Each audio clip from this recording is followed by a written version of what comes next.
സ്വകാര്യ ടെലികോം കമ്പനികളുടെ mobile tariff നിരക്കിൽ വർധനയിൽ നിരാശരാണ് വലിയൊരു വിഭാഗം ഉപഭോക്താക്കൾ. ഇതേ തുടർന്ന് കുറഞ്ഞ നിരക്കിൽ സേവനം ലഭ്യമാക്കുന്ന BSNLിലേക്ക് ആകർഷിക്കപ്പെടുകയാണ് അവരിൽ വലിയൊരു വിഭാഗം. ഈ ആവശ്യകത തിരിച്ചറിഞ്ഞാവണം വൈകിയെങ്കിലും 4G നെറ്റ്വർക്ക് അതിവേഗം വിപുലീകരിക്കുകയാണ് BSNL. ഇത് പൂർത്തിയാകുന്നതോടെ കൂടുതൽ ആളുകൾ BSNLിലേക്ക് എത്തിയേക്കും. ഇപ്പോഴിതാ റിലയൻസ് ജിയോയ്ക്ക് കനത്ത വെല്ലുവിളിയാകുന്ന പുതിയൊരു നീക്കത്തിലാണ് BSNL. ഇന്ത്യൻ മൊബൈൽ ഫോൺ ബ്രാൻഡായ കാർബൺ മൊബൈൽസുമായി കൈകോർത്ത് പുതിയ ഫോൺ പുറത്തിറക്കുമെന്ന് പ്രഖ്യാപിച്ചിരിക്കുകയാണ് ഈ പൊതുമേഖലാ സ്ഥാപനം. ഇതിന് ജിയോ ഫോണിനേക്കാൾ വില കുറവായിരിക്കും. BSNL സിം കാർഡുമായി എത്തുന്ന ഫോണിൽ അതിവേഗ ഇൻ്റർനെറ്റ് കണക്ടിവിറ്റി ഉണ്ടാകും. ഈ പദ്ധതിയുമായി ബന്ധപ്പെട്ട് കാർബൺ മൊബൈൽസുമായി BSNL ധാരണാപത്രം ഒപ്പിട്ടു. ഇതുവഴി രാജ്യത്തെ എല്ലാ കോണിലും 4G കണക്ടിവിറ്റി എത്തിക്കുകയാണ് ലക്ഷ്യം. BSNLിൻ്റെ സ്ഥാപക ദിനത്തിലാണ് ഈ നീക്കം.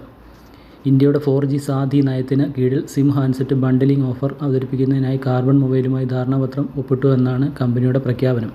മൊബൈൽ നെറ്റ്വർക്കിലെ സ്പാം കോളുകൾ തടയുന്നതിന് AI മെഷീൻ ലേണിംഗ് അധിഷ്ഠിത സംവിധാനം